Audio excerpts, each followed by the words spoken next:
गुरुपद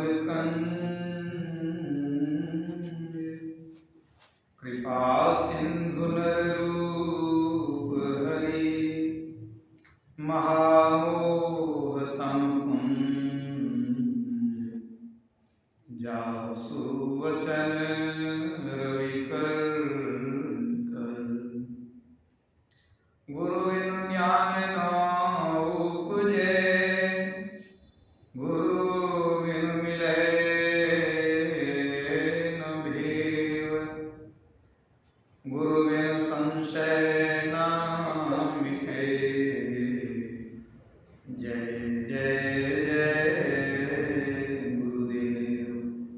बोलिए प्रेम से श्री सद्गुरु महाराज की जय। परमाराध्य गुरुदेव के पावन श्री चरणों में कोटि नमन। आदरणीय धर्म प्रेमी सज्जनों, माताओं, बहनों तथा प्यारे बच्चों, भक्ति के क्षेत्र में शरणागति का बड़ा महत्व है। मैंने प्रभु के शरण में जाना, प्रभु के शरण में रहना।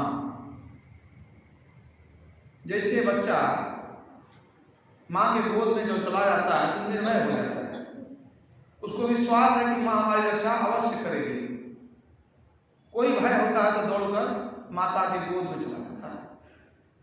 उसी तरह भक्त की भावना होनी चाहिए, वो ईश्वर के शरण में रहे और भरोसा होना चाहिए कि ईश्वर हमारी रक्षा करेंगे। भगवान श्री कृष्ण ने गीता में कहा है, सर्वधर्मान् परित्यज्य मामेकं शरणं व्रज अहं त्वां सर्व पापेभ्यो मोक्षयिष्यामि मा शुचः। अर्जुन से कहते हैं भगवान श्री कृष्ण, हे अर्जुन, सभी धर्मों को छोड़कर तू मेरी शरण में आ जा, मैं तुम्हें सभी पापों से मुक्त कर दूंगा। अब यहाँ कहा गया सभी धर्मों को छोड़कर मेरी शरण में आ जाए। ये 5-6 हजार वर्ष पूर्व की बात है। भगवान कृष्ण अर्जुन को उपदेश दे रहे हैं।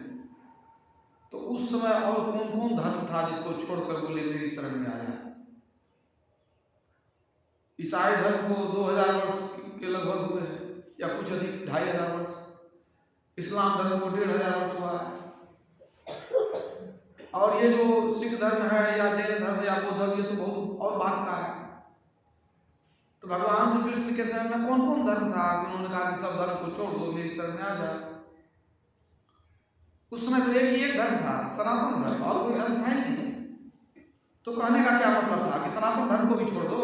नहीं, सनातन धर्म को कोई छोड़ ही नहीं सकता। जो छोड़ देगा वो मानवता से रहित होकर दानव बन जाए, कोई भी हो।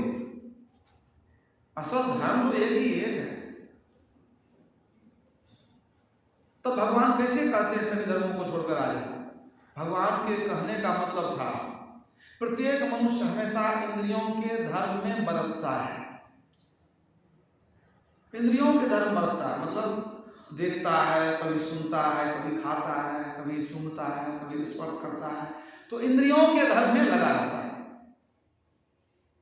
5 ज्ञानेंद्रियां हैं तो 5 कर्मेंद्रियां भी हैं। कभी चलता है, कभी और कुछ करता है।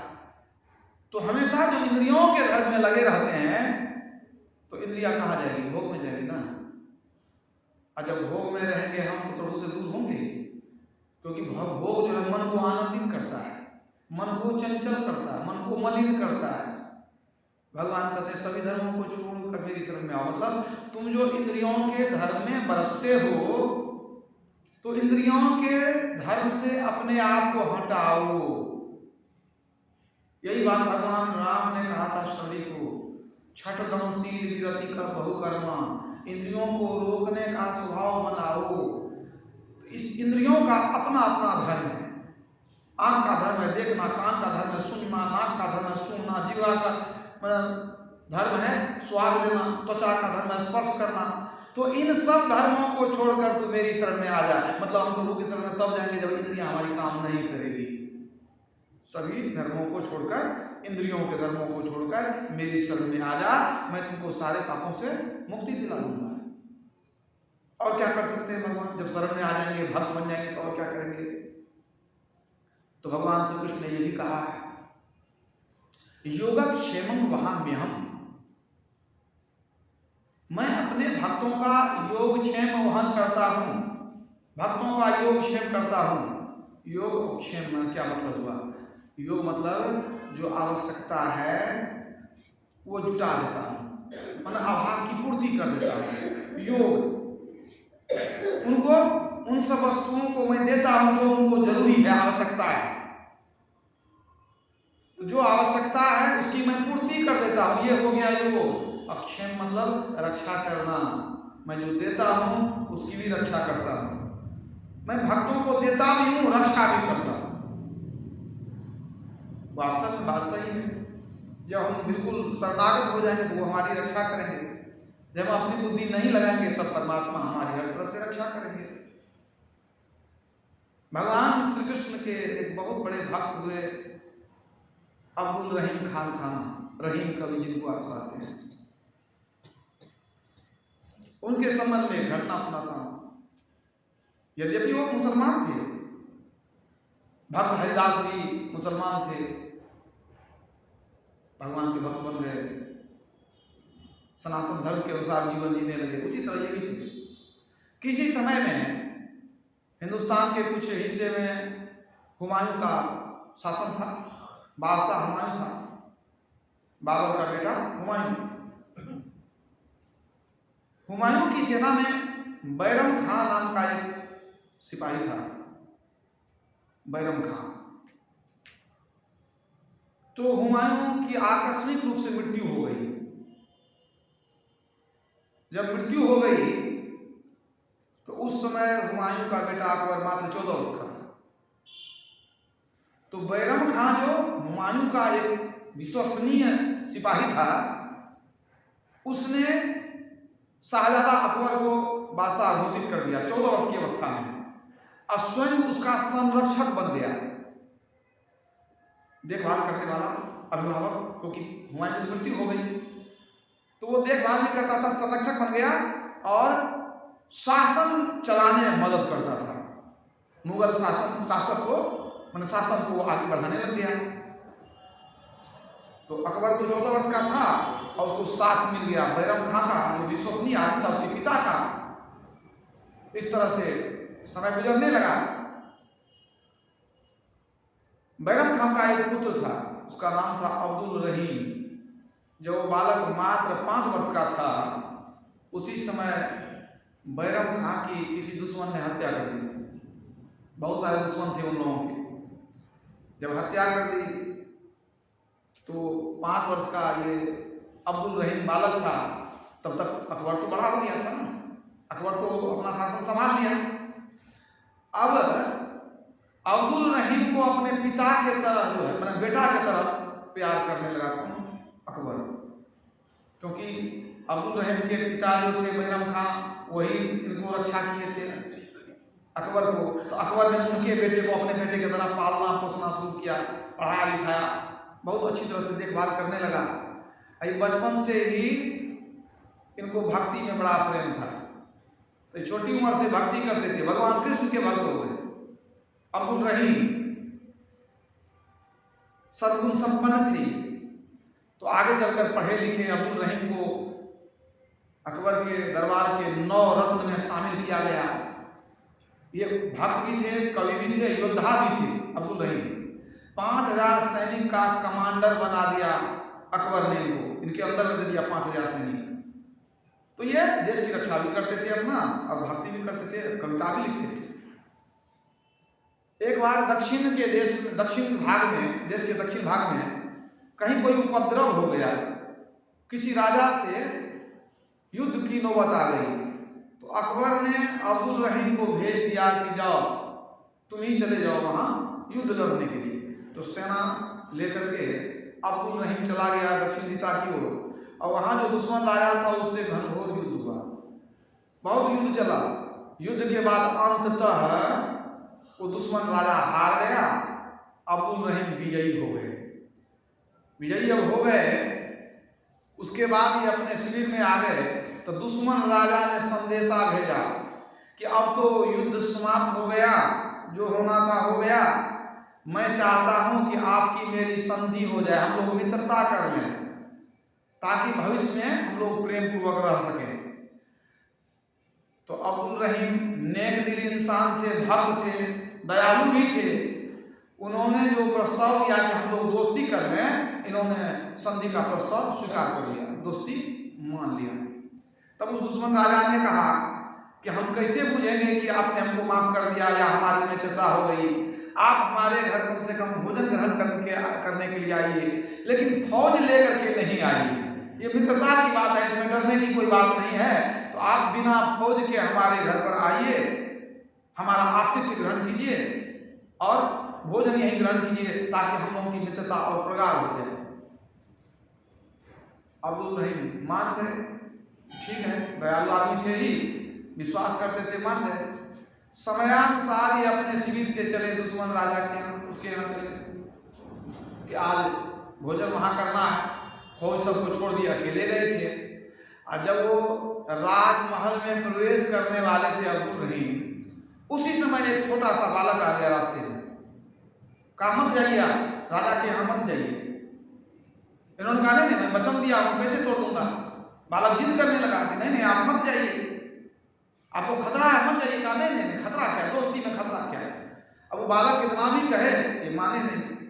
बहुत बार बार जब बालक समझाया, अब्दुल रहीम नहीं माने। तब अब्दुल रहीम कहते हैं अंत में, तुम क्यों जिद करते हो, जिद करने का क्या कारण है। मैं तेरी बात क्यों मान लूं कि वो गलत है, तुम सही हो। तुम क्या कृष्ण हो कि मैं मान लूं, क्या तुम कृष्ण हो कि तेरी बात को मैं मान लूं। उस बालक ने कहा, यदि मैं कृष्ण हो जाऊं तब। कहा यदि तुम कृष्ण हो तो मैं मान लूंगा। जैसे कहा, वो बालक कृष्ण अपने रूप में आ गए। बालक पूर्ण रूप में, पूर्ण सुंदर रूप में प्रकट हो गए। अब जैसे प्रकट हो गए तो रहीम को तो मुराद पूरी हो गई, चरण में गिर गए, चरण में गिर गए, प्रभु का दर्शन हो गया। वो जो है कृतकृत्य हो गए और हाथ जोड़ करके कहते हैं, प्रभु जो आज्ञा, जब आप दर्शन दे दिए तो अब जो आज्ञा हो। भगवान कृष्ण ने इतना ही कहा कि वह तुमको भोजन में विष मिलाकर मारना चाहता है, इसलिए मैंने तुमको मना किया। इतना कह करके बालक अंतर्धान हो गया, गायब हो गया। सद्गुरु महाराज की जय। यह योगक्षेमं वहाम्यहम्, जो चाहिए वो देता हूँ, मैं रक्षा भी करता हूँ। अब तो अब्दुल रहीम चेत गया कि भगवान का दर्शन हो गया। जिनकी भक्ति हम करते थे, जिनका भजन गाते थे, आज वो जो है दर्शन भी दे दिए हमको। वो लौट करके अपने शिविर में आ गए। अब फिर से सेना को सजा लिए और तुरंत चढ़ाई कर दिए और उस राजा को बंदी बना करके ले आए। कहां पर, कारागार में, जेल में डाल दिए। और बाद में ये गए मिलने के लिए, तो उसको तो आश्चर्य लगा, ये क्या हो गया। तो जब मिलने के लिए गए अब्दुल रहीम उस दुश्मन राजा से, तो पांव पकड़ लिया। महाराज जो सजा दिए हम मंजूर कर लिए, जो सजा दीजिएगा आदेश दिए हैं सब हमको मंजूर है। सिर्फ कृपा करके हमको ये बता दीजिए कि आपको पता कैसे चला कि आज आपके ऊपर खतरा था या भोजन में विष मिलाने वाले थे। बहुत पैर पकड़ कर निहोरा किया, कम से कम बता दीजिए। कासो क्यों, कहा हमारे नौकर तक को पता नहीं था, किसी रसोईया को पता नहीं था, किसी को हम बताए नहीं, वो तो खुद अपने से हम करने वाले थे, तो आपको कैसे पता चल गया, ये हमको बता दीजिए। तब अब्दुल रहीम ने सब कहानी सुना दिया कि प्रभु ने स्वयं दर्शन देकर के हमको चेताया, क्योंकि हम प्रभु के शरण में हैं। जो परमात्मा की गोद में है उसको कौन मार सकता है। जाको राखे साइया मार सके न कोई, बाल न बांका करी सके जो जगबेरी हो।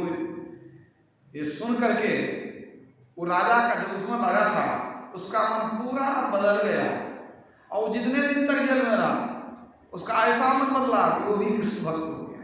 श्री सद्गुरु महाराज की जय। वो भी भक्त हो गया। और रहीम कवि की बात ही क्या, उच्च कोटि के भक्त में गिने जाते हैं। अब देखिए उनको कितना विश्वास है ईश्वर पर। वो लिखते हैं, रन मन व्याधि विपत्ति में रहीमन मरे न कोय, जो रक्षक जननी जठर सो प्रभु गए कि सोए। क्या कहते हैं, रण वन व्याधि विपत्ति में, रण युद्ध का मैदान, वन जंगल में, व्याधि रोग में, विपत्ति संकट में। रहीमन मरे न कोई, इससे कोई नहीं मरता है। जो सहाय, जो रक्षक जननी जठर, जिस प्रभु ने गर्भ में, माता गर्भ में इतने दिनों तक रक्षा किया, तो क्या आज वो प्रभु सोए हुए हैं? आज भी सोए हुए नहीं हैं। पुकारने की देर है, कृपा होती है। हम लोग सही मन से पुकारते नहीं हैं, बस यही बात है। प्रभु पर भरोसा नहीं है, तो वही कहते हैं एक ईश्वर पर भरोसा रखना चाहिए। रहीम कवि को खुद भगवान पर भरोसा था, तो देखिए भगवान उनकी रक्षा करने, जान चली जाती, जहर देकर के मार देता हूं। वही रहीम कवि क्या कहते हैं, सुत दारा धन दारा और सुतन में, धन दारा और सुतन में रहे लगाए चित्त, क्यों रहीम खोजत नहीं गाढ़े दिन को मित। धन पत्नी और पुत्र में लगे रहते हो दिन रात, उसी में खोए हुए रहते हो, अपने चित्त को लगा करके रखते हो। अब बुरे दिन का जो साथी है, परमात्मा परम पिता है, उसको तुम क्यों भूल गए हो? बहुत सारी उक्तियां हैं रहीम कवि की। रहीमन निज मन की व्यथा मन ही राखो, असुन की छलई हैं लोग सब बांट न लइए कोई। रहीमन हुए नर मर चुके जे कहूँ मांगन जाहि, उनसे पहले हुए जिन मुख से निकसत नाहि। कहते जो मांगने के लिए जाता है, हाथ फैलाता है, वो मरा हुआ है, मर के ही नहीं जाता है, सिर झुका के जाता है। और उसको कोई ना कह दे कि नहीं देंगे, तो उससे पहले मरा हुआ वो है जो ना कह दिया। रहीमन देख बड़ेन को, रहीमन देख बड़ेन को, लघु न दीजे डार, और जहां काम आवे सुई क्या करे तलवार। बड़े आदमी मिल गए तो छोटे को छोड़ मत दीजिए, क्योंकि जहां सुई का काम पड़ता है वहां तलवार से कोई काम नहीं होगा। तो जो भक्त का लक्षण होना चाहिए वो रहीम कवि में था। उन्होंने भगवान कृष्ण की भक्ति की, और जो भी कोई भक्ति करते हैं भगवान की, तो पहले सगुण करते हैं, फिर निर्गुण भी करते हैं। भगवान कृष्ण ने जब कहा कि तू मेरी शरण में आ जा, मैं तुमको मुक्ति दे दूंगा, तो क्या भगवान कृष्ण के शरण में अर्जुन नहीं था? था। जब महाभारत का युद्ध निश्चित हो गया, तब अर्जुन गए मदद मांगने के लिए। मदद मांगने के लिए गए, भगवान कृष्ण सोए हुए थे, उनके पैर के तरफ वो बैठ गए नीचे, कि सोए हुए हैं, जाएंगे तब न कहेंगे कि हमको मदद कर दीजिए। अब दुर्योधन भी गया मदद मांगने, तो वो जब गया तो भगवान कृष्ण के सिर के तरफ बैठा,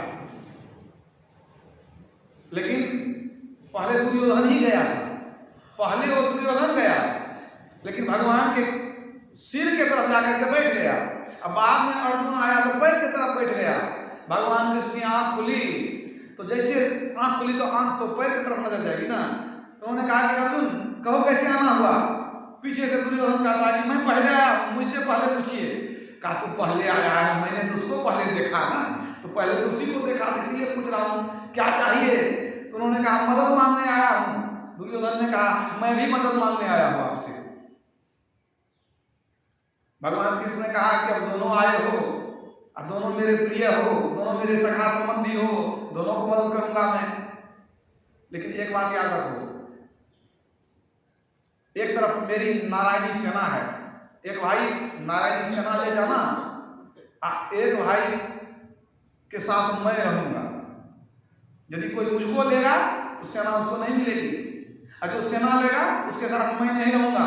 लेकिन एक शर्त और है, मुझको जो लेगा तो यह उम्मीद नहीं रखे कि मैं युद्ध करूंगा, मैं लड़ूंगा नहीं, बस मैं कोई हथियार नहीं उठाऊंगा, साथ में रहूंगा। अब दुर्योधन सोचने लगा कि तो बड़ा मुश्किल हो गया, अब हम जो जब इनको ये लड़ेंगे नहीं, इनको लेके क्या करेंगे हम?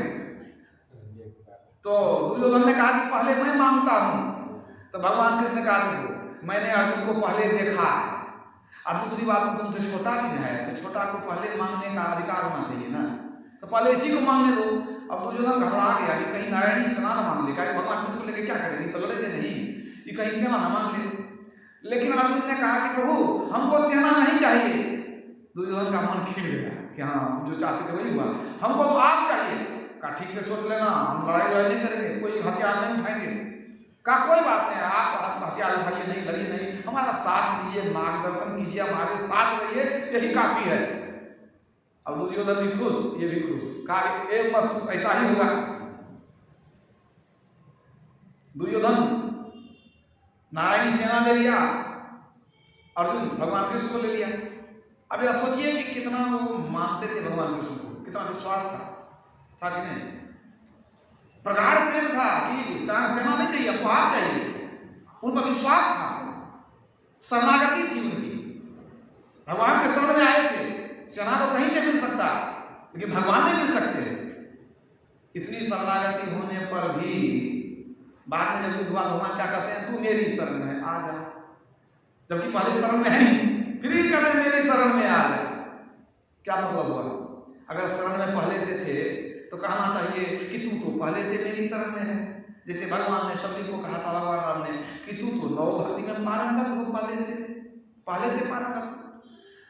लेकिन भगवान ने ये नहीं कहा कि तुम पहले से मेरी शरण में हो, कहते मेरी शरण में आ जा, तब तेरा उद्धार करूंगा। अर्जुन को भी दुविधा हो गई, कहते मेरी शरण में आ जा, कैसे शरण में जाएंगे, क्या करें?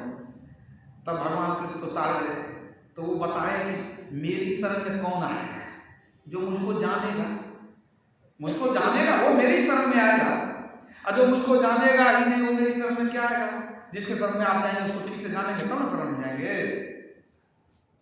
तो अर्जुन तो पूछता था कि हमारे संबंधी हैं, हमारे सखा हैं, मित्र हैं, यही पूछता था। लेकिन भगवान कृष्ण थे कौन? वो तो परमात्मा के अवतार थे। संभवामि युगे युगे, युग युग में जो परमात्मा अवतार लेते हैं वो परमात्मा थे। तब उन्होंने अपना परिचय दिया, भगवान कृष्ण ने अर्जुन को, अव्यक्तं व्यक्तिमापन्नं मन्यन्ते माम बुद्धयः परम भावम जानन्तो ममावयम् उत्तमम्। हे अर्जुन, मैं अव्यक्त हूँ।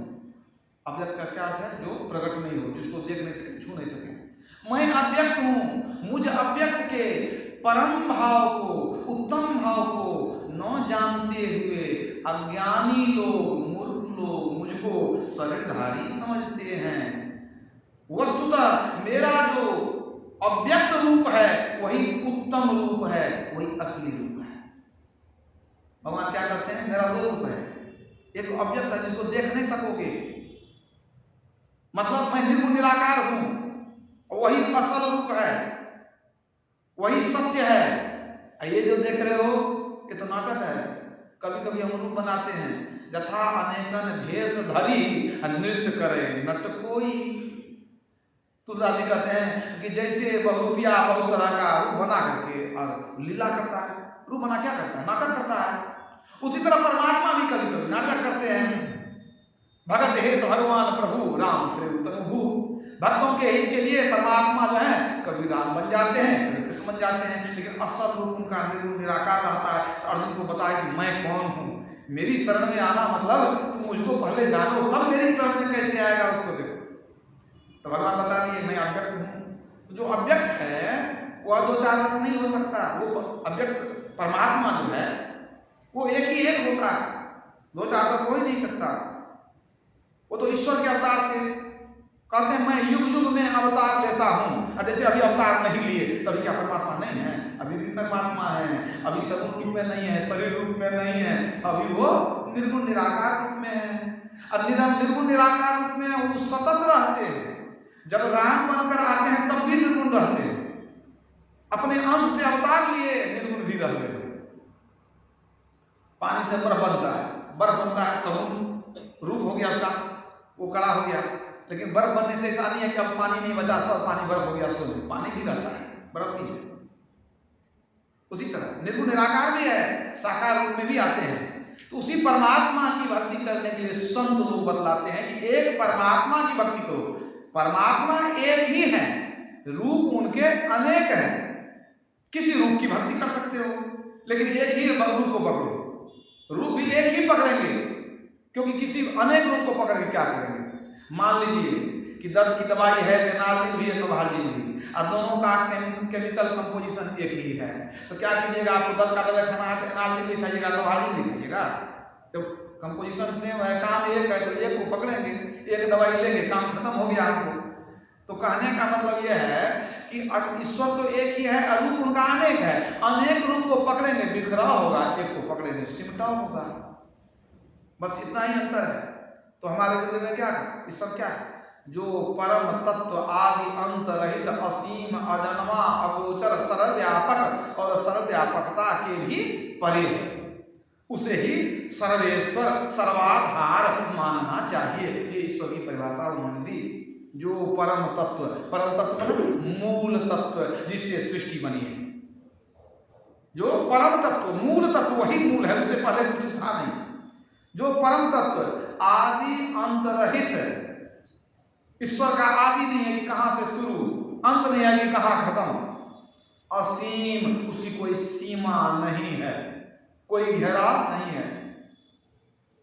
जो परम तत्व आदि अंत रहित असीम अजन्मा, वो कभी जन्म नहीं लेता है, अगोचर, वो दिखलाई नहीं पड़ता है, सर्वव्यापक, वो जो भी है संसार सब में घुसे हुए हैं, सर्वव्यापकता के भी परे हैं, सब वस्तु में घुसे हुए हैं। और यदि दृश्यमान जगत के परे कुछ है, वहां भी परमात्मा है, माने सर्वव्यापक जहां तक है उसके परे भी वो है, उसके बाहर भी है। उसी को सर्वेश्वर, सबका ईश्वर, सर्वेश्वर सर्व ईश्वर, सर्वाधार, सबका आधार वही है, सबका आधार उसी पर सब कुछ टिका हुआ है, जो कुछ है उन्हीं से सब निकला है, उसी में समाया, आधार वही है और कुछ है नहीं। तो जिसका आदि अंत नहीं है, जिसमें सीमा नहीं है, वही तो अनंत हो गया। जिसका अंत नहीं वो अनंत, मतलब परमात्मा अनंत है, उनका अंत नहीं है। तो जब अनंत है तो दो हो सकते हैं, दो नहीं हो सकते। यदि कोई दो वस्तु हो तो एक का अंत होगा तब दूसरा शुरू होगा, क्या ऐसा हो सकता है दोनों अनंत हो जाए? अनंत माने अंत नहीं, तो जब एक का अंत होगा ही नहीं तो दूसरा शुरू कहां से होगा? और जब दो होगा तो एक का अंत होगा दूसरा शुरू होगा। इसलिए जब परमात्मा असीम है, आदि अंत रहित है, तो अनंत है, और जब अनंत है तो अनंत दो हो ही नहीं सकता, सीधी सी बात है। इसलिए ईश्वर एक ही है, एक है, दो हो ही नहीं सकता। श्वेताश्वतर उपनिषद में कहा गया, एको देवः सर्वभूतेषु गूढ़ः सर्वव्यापी सर्वभूतांतरात्मा। एको देवः सर्वभूतेषु, सबके अंदर वही एक देवता अर्थात परमात्मा है, गूढ़ है, छिपा हुआ, सर्वव्यापी, कोई जगह उससे खाली नहीं है, सर्वभूतांतरात्मा, सभी भूतों के अंतरात्मा में विराजते हैं वे। तो वहां एक कहा गया, एक ही देवता सबके अंदर में है। ऋग्वेद में कहा गया, एकं सद्विप्रा बहुधा वदन्ति, वह एक ही एक है, सद्विप्र अनेक नामों से पुकारते हैं। ब्रह्मसूत्र में कहा गया, एको ब्रह्म द्वितीयो नास्ति, एक ब्रह्म ही है, दूसरा कुछ है ही नहीं। तो सब जगह एक ही एक की चर्चा होती है, दो चार दस की नहीं। तुलसीदास जी रामचरितमानस में लिखा, वो ईश्वर एक ही एक है। परमस जीव स्वस भगवंता, अजीव अनेक एक श्रीकंता। श्रीकंता ईश्वर के लिए कहा गया, वो एक ही एक है। और हमारे गुरुदेव क्या कहते हैं, सब में व्यापक सबते न्यारा सब घट एक ही राम। एक शब्द को देखिए, सब जगह एक कहा जा रहा है, दो हो ही नहीं सकता। नानक साहब कहते हैं, एको एक सो अपर परम परख खजाने पाइला। वो अपरंपार परमात्मा एक ही एक है, वो मिल जाए तो खजाना मिल जाएगा आपको। कबीर साहब कहते हैं, मेरा साहब एक तू और दूजा कहीं न जाए, दो नहीं कर सकता हूं मैं। और दूजा साहब जो कहूं साहब खड़ा रिसाए। परमात्मा कुपित हो जाएंगे अगर दो परमात्मा में कह दूंगा तो, दो हो ही नहीं सकता। सहजभाई कहते हैं, यज्ञ दान तीर्थ करे पूजा भांति अनेक, मुक्ति न पावे सहजिया बिन भक्ति हरि एक। जब तक एक हरि की भक्ति नहीं करेंगे मुक्ति नहीं हो सकती है। और उस एक में कितनी शक्ति है? तो कबीर साहब कहते हैं सब आए उस एक से, डाल पात फल फूल। अब कहो बाकी क्या रहा, गही पकड़ा जब मूल। जब तू जड़ को पकड़ लिया बाकी क्या रहा? और सब उसी से आया है, उसी को पकड़ लो, जड़ तो वही है। कबीर एक न जानिया तो बहु जानिया क्या होए, एक ते सब होता है सब ते एक न होए। तुमने एक को नहीं जाना तो बहुत को जान के क्या हुआ? कुछ नहीं हुआ, क्योंकि एक ने तो सबको बना दिया और सब मिलकर के एक को नहीं बना सकते। इसलिए उस एक को ही पकड़ो तब जीवन नेक होगा। वो 2 4 10 है ही नहीं। सुंदरदास जी कहते हैं एक सही, सही माना सत्य, सत्य माना सदा रहने वाला। एक सही कहाँ? सबके उर अंतर, सबके हृदय में है। एक सही सबके उर अंतर, ताप रुकू कहो क्यों नहीं ध्यावे। असंकट माही सहाय करे पुनि, सो अपनो पति क्यों बिसरावे। 4 पदार्थ और जहाँ लो, 8 सिद्धि नवो निधि पावे। असुंदर छार परे तिनके मुख, जो हरि को तरी आन को ध्यावे। उसके मुंह में राख पड़े जो ईश्वर को छोड़कर दूसरे तीसरे की पूजा करते फिरता है। और महर्षि दयानंद सरस्वती ने क्या कहा कि अगर एक को छोड़ के दूसरे की भक्ति करते हैं तब क्या होगा? वो कहते हैं वही एक परमेश्वर हम सभी मनुष्यों का उपास्य देव है। जो व्यक्ति उस एक को छोड़कर दूसरे की उपासना करता है वह पशु बन करके जन्म जन्म तक दुख भोगता रहता है। पशु बनते रहेंगे, आगे बार बार पशु बनेंगे। मनुष्य नहीं मिलेगा अगर एक को छोड़ के दूसरे को पकड़ेंगे। कुछ लोग सोचते हैं कि तो एक ईश्वर की भक्ति तो करते ही हैं, आप थोड़ा थोड़ा दूसरे का भी कर लेंगे तो कुछ तो फायदा होगा ना। क्या सोचते हैं लोग? संसारिक बात को देखते हैं कि मान लीजिए एक जगह नौकरी करते ही हैं, थोड़ा सा और कहीं कमा लेंगे तो और बढ़िया होगा, कुछ कमाई बढ़ जाए। लेकिन भक्ति में ये बात नहीं है। एक ईश्वर को छोड़ के दूसरे की भक्ति करने गए तो कुछ उससे कुछ लाभ नहीं होगा, हानि हो जाएगी। क्या हानि होगी? कबीर साहब कहते हैं 100 वर्षा भक्ति करे, एक दिन पूजे आन, सो अपराधी आत्मा पड़े 84 खान। एक बेर पूजे आन तो पड़े 84 खान है। एक बार भी दूसरे की भक्ति करने जाएंगे तो 84 के चक्कर में पड़ जाएंगे। इसलिए ना रोज गाते हैं हम लोग भी, एक ईश्वर पर अचल विश्वास पूर्ण भरोसा, अपने अंतर में ही उनकी प्राप्ति का दृढ़ निश्चय रखना। रोज गाते हैं तो गाने से नहीं होगा। अगर आप जीवन में उतारे नहीं है तो गाने से क्या होगा? क्या भगवान राम ने नहीं कहा कि एक ही भक्ति करो? नवम सरल सब सन छलहीना, मम भरोसा ही हरसन दीना। मम भरोसा, एक मेरा भरोसा करो। ये बहुत देवी देवता कुछ देने वाले नहीं है आपको। पूज्यपाद संत श्री महाराज जी प्रसंग सुनाते थे, मैंने दृष्टांत देके समझाते थे। वो कहते थे कि पहले जमाने में लोग कुएं से पानी भरते थे, और अब आजकल क्या हो गया कि सबके छत पर एक एक टंकी बनी रहती है, और उसी में पानी भरा रहता है।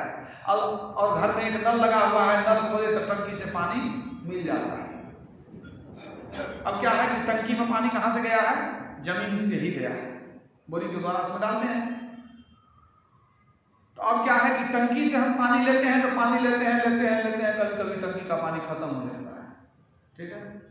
और यदि हमारे नल का संपर्क सीधे बोरिंग से रहे तो उस नल में पानी खत्म नहीं होगा, क्योंकि बोरिंग से जुड़ा हुआ है तो पानी मिलते रहेगा, लेकिन टंकी का पानी खत्म नहीं हो जाता है। तो बोरिंग में पानी कहाँ से आता है? वो तो धरती के नीचे का पानी है ना।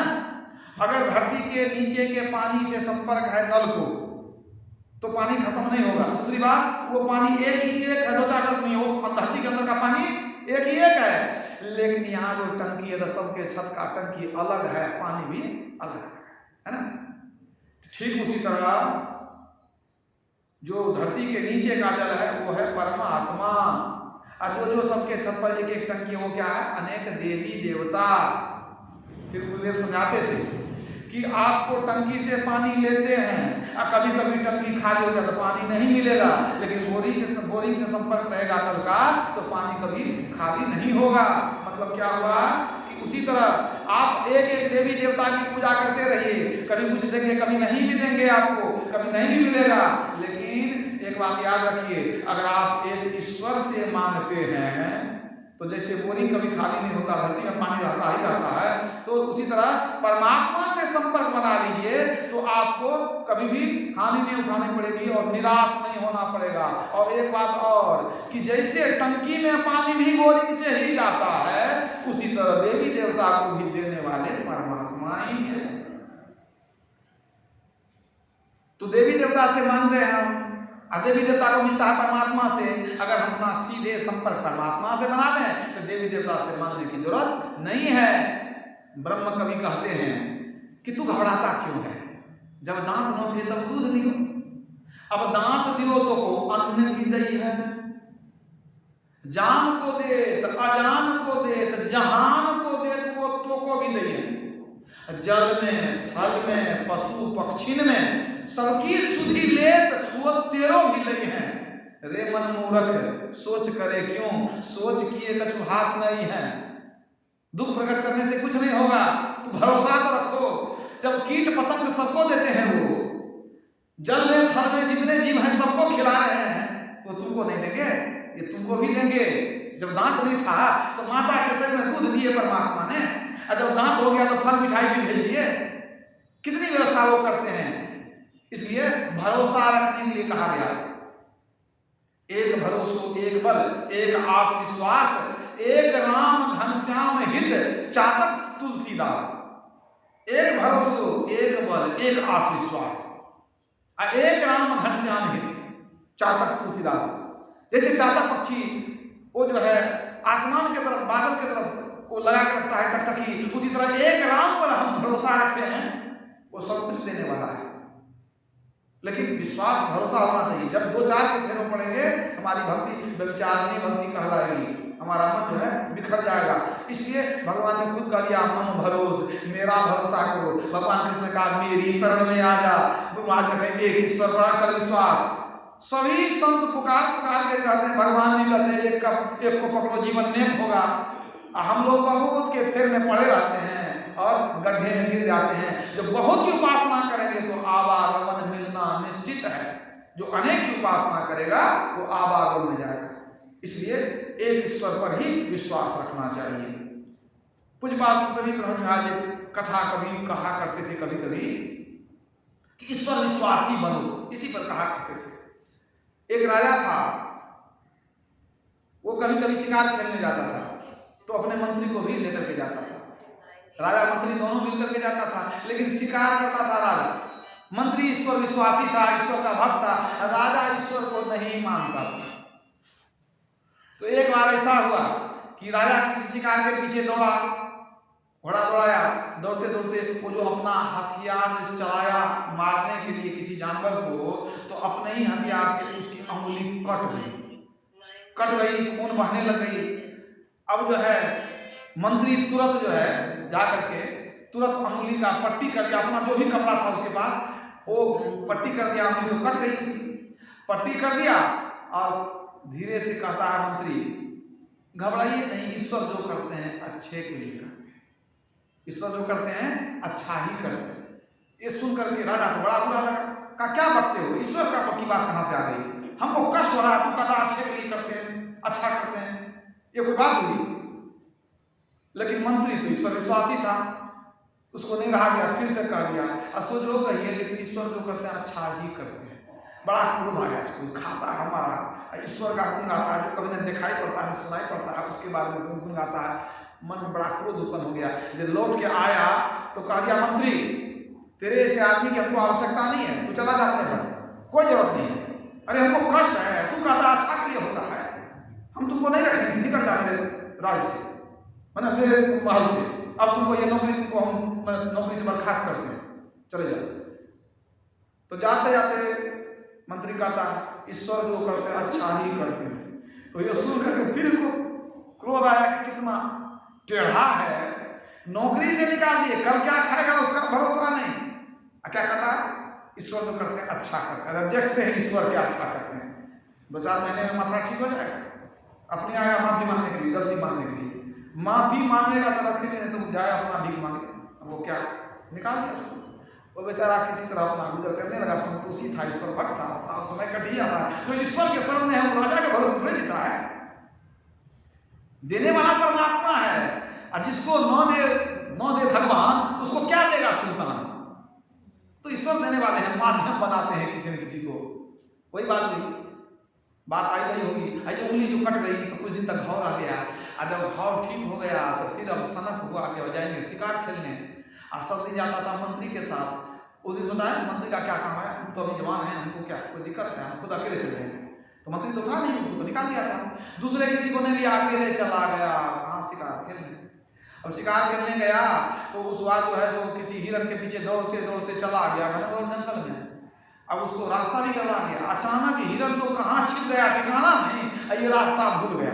हिरण पर जो नजर थी ना, वो जिधर दौड़े उधर घोड़ा दौड़ा, रास्ता भूल गया, कहीं घनघोर जंगल में चला गया। अब हिरण तो उधर भाग गया। अब ये सोचने लगा भाई किधर से आए थे, किधर जाएंगे, इधर उधर भटकने लगा। जब भटकने लगा तो और गलत रास्ता पकड़ लिया। अंत में घनघोर जंगल में डकैतों का झुंड था।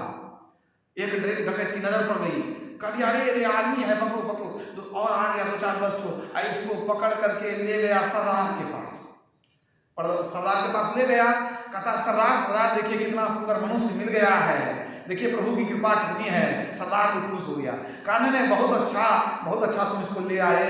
अब देखो हम लोग का भाग्य कैसा है कि कल ही हम लोग जब डकैती करने गए थे तो भगवती के पास हम लोग मनौती मांगे थे कि भगवती अगर माल हाथ लगेगा तो आपके पास अगले दिन नरबली देंगे। अब देखो हम लोगों को तो माल बहुत हाथ लगा, बहुत हम लोग जो है लूटपाट के लाए। तो मन में चिंता थी कि भगवती को मनौती किए हैं कि नरबली देंगे, तो माल तो मिल गया, नरबली देंगे। अब भगवती की कृपा के कहां से सुंदर सा नर भी अपने आ गया, खोजना नहीं पड़ेगा। अब इसको हाथ में बांध करके रखो। अब तो राजा जो सुन लिया, अब राजा जो कहेगा हम राजा हैं, कोई बात मानेगा, वहां मारपीट करके खत्म कर देगा। बेचारा घर से कुछ नहीं बोला, क्या बोलेगा। अब तो मौत नाचने लगी, अब तो गए काम से, नरबली देगा, हमको जो है मारेगा जान। अब कहा कि इसको सब कपड़ा खोलो, जाके मल के नहा के लाओ। एकदम मुस्टंड आदमी सब डकैत सब उसको ले गया पकड़ के 2-4, वहां का सब कपड़ा खोल दिया, रगड़ के नहा लाया। वहां पर एक गुफा में एक देवी की मूर्ति थी, वहीं ले गया। इसके बाद कहा सिर झुकाओ, माथा को झुका दिया, उसके ऊपर में क्या सब देता है, फूल पाना छत सब देना शुरू किया। इसकी धड़कन तेज, पसीना हो रहा है। अब जो कभी भगवान को नहीं मानता था तो याद करने लगा, हे प्रभु बचा। कभी याद नहीं करता था, ईश्वर को मानता नहीं था। जब मंत्री कहता था कि ईश्वर जो करते हैं अच्छा करते हैं, तो कहता था ईश्वर है ही नहीं, अच्छा क्या करेगा, जो करते हैं हम राजा हम करते हैं। और जब अपने पर आया, अपने पर बात आई, तब ईश्वर को याद करने लगा। अब जैसे एक तो बहुत बड़ा मुस्टंड आया, बहुत बड़ा गड़ासा लेकर के सिर काटेगा उसका, और जैसे ऊपर उठाया अब काटेगा तब काटेगा। अचानक अब तो ये एकदम थरथराने लगा डर से। अचानक एक डकैत कहता है रुक जाओ। सरदार डांटा दे, काहे रुकता है, इतना शुभ मुहूर्त में अब हम बलिदान दे रहे हैं, तू कहता रुक जाओ। कहा नहीं सरदार जरूरी है कुछ कहना। कहा बोलो क्या कहना चाहता है। कहा देखिए इसको ठीक से देखिए, इसकी अंगुली कटी हुई है, अंग भंग की बलि नहीं दी जाती है, ये तो महापापी है, अंग भंग है पहले से इसका। अंग भंग का यदि बलि दे दे तो भगवती कुपित हो जाएगी, पता नहीं और कौन खड़मंगल हो जाएगा। तोबा इसको छोड़िए, भगाइए इसको। जैसे कहा सरदार का पकड़ के लाओ इसको, देखा तो अंगुली कटी हुई है, अंगुली गायब है छोटी सी। अब कहा राजा कहता है सरदार कह भगा उसको मार के भागो, कैसा पापी आदमी है।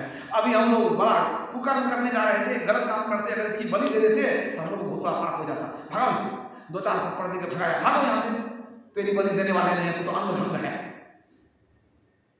बकरे की बलि भी देते हैं ना, तो सुनने वाले आगे कभी कान काट के छोड़ देते हैं, कभी कुछ अंग भंग करके छोड़ देते हैं, मतलब ये चढ़ा हुआ हो गया, जान से नहीं हुआ, थोड़ा अंग काट दिया।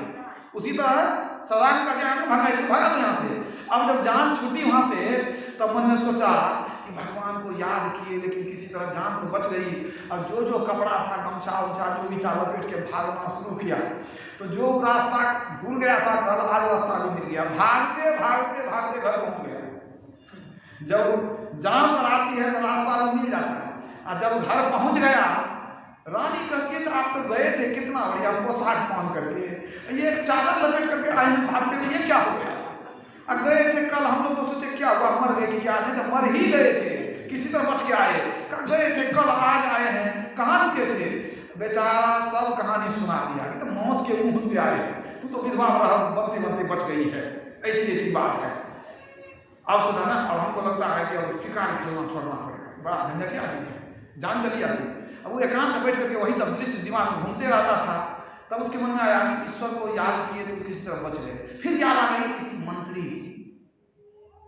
कि देखो मंत्री को हम निकाल दिए, लेकिन वो बेचारा ठीक ही कहा था कि ईश्वर जो करते हैं अच्छा ही करते हैं। अगर ईश्वर अच्छा नहीं करते, उंगली हमारी नहीं कटवा देते तो क्या होता? आज तो गला कटने वाला था। इसका मतलब सही में ईश्वर अच्छा करते हैं। उंगली काट के बचा दिए, गला कटने से बच गई ना, जान तो बची, उंगली न कटी तो कोई बात नहीं है, जान बची तो लाख रुपए। तो एक काम करते हैं, वो सही में अच्छा आदमी है, मंत्री ठीक कहता था, ईश्वर जो करते हैं अच्छा करते हैं, तो क्यों ना उसको बुला लेते हैं। अब जो हो गया सो हो गया। सिपाही को भेजा, जाओ जाओ मंत्री को बुला के लाओ। मंत्री आ गया। राजा ने कहा दुख नहीं मानिएगा, आप ठीक ही कहते थे, आप जो कहे ठीक ही कहे। मंत्री फिर वही बात कहता है, मैं तो सब दिन से कहता हूँ कि ईश्वर जो है अच्छा ही करते हैं, हम ईश्वर की संतान, हमारे लिए बुरा क्यों करेंगे? ईश्वर भरोसा होना चाहिए, ईश्वर जो करते हैं अच्छा ही करते हैं। कहा मंत्री ठीक कहा तुमने कहा था ना ईश्वर अच्छा करते हैं, अगर उस दिन अंगुली नहीं करती तो हमारा गला कट जाता, तब तो मर ही जाते। तो बहुत अच्छा हुआ कि अंगुली कट गई, लेकिन जान तो बची है। कहा महाराज, इसलिए आपको भी ईश्वर को मानना चाहिए, ईश्वर जो करते हैं बहुत अच्छा करते हैं। अचानक राजा के मन में आया एक बात। वो कहता है क्या कि मंत्री तुम तो हमेशा कहते हो ईश्वर जो करते हैं अच्छा ही करते हैं, तो एक बात बताओ, ये जो हमारी उंगली कटी, हमारी जान बच गई, बहुत अच्छा किए मेरे लिए, लेकिन हम जो तुमको नौकरी से निकाल दिए, 3 महीना जो घर में बैठा रहा, खाना पीना बंद, रोजी रोटी बंद, कैसे तू खाया, कैसे जीवन बिताया? हम जो नौकरी से निकाले तो जाते आते तू क्या कर रहा था? ईश्वर जो करते हैं अच्छा करते हैं कर गया था ना, हमको उसमें बड़ा को बताया था कि कितना तुम मैंने चढ़ा आदमी है। लेकिन अब ये बताओ तुम हमको कि हमारे लिए तो उंगली कटी तो ईश्वर ने अच्छा किया, और तुमको जो नौकरी से निकाल दिए इसमें तेरा क्या अच्छा हुआ? मंत्री ने कहा महाराज बहुत अच्छा हुआ, आपसे भी अच्छा हुआ। कासो कैसे? कहा आप समझिए, आप जब जाते थे शिकार खेलने, हमको लेकर जरूर जाते थे कि नहीं? अगर हमको नौकरी से नहीं निकालते तो हम आपके साथ जरूर जाते, शिकार खेलने के लिए आपके साथ जाते। और जब हम उस दिन भी जब जाते, कल भी आपके साथ हम जाते, तो उंगली तो आपकी कटी थी, गर्दन तो आपका बच जाता, हमारी उंगली तो ठीक है, हमारा तो गला कट जाता। हमारी तो उंगली नहीं कटी थी तो हमारा तो गला कटना निश्चित था। मना आप नौकरी से नहीं निकालते तो हमारी जान चली जाती। अब आप बताइए ईश्वर अच्छा किए कि नहीं? अरे जान बच गई तो भीख मांग के भी खा सकते हैं, मजदूरी करके भी खा सकते हैं, लेकिन देखिए ईश्वर कितना अच्छा करते हैं। राजा गदगद हो गया, कहा वाह वाह कितना सुंदर तर्क दिया कि अगर तुमको हम नौकरी से नहीं निकालते, अगर थोड़ा सा ये दुख तुमको नहीं होता, 3 महीना नौकरी छूटी, यही दुख हुआ ना, लेकिन जान तो बच गई। अब आज से हम भी तेरे तरह ईश्वर की भक्ति करेंगे और एक ईश्वर पर विश्वास रखेंगे। राजा भी ईश्वर का भक्त बन गया।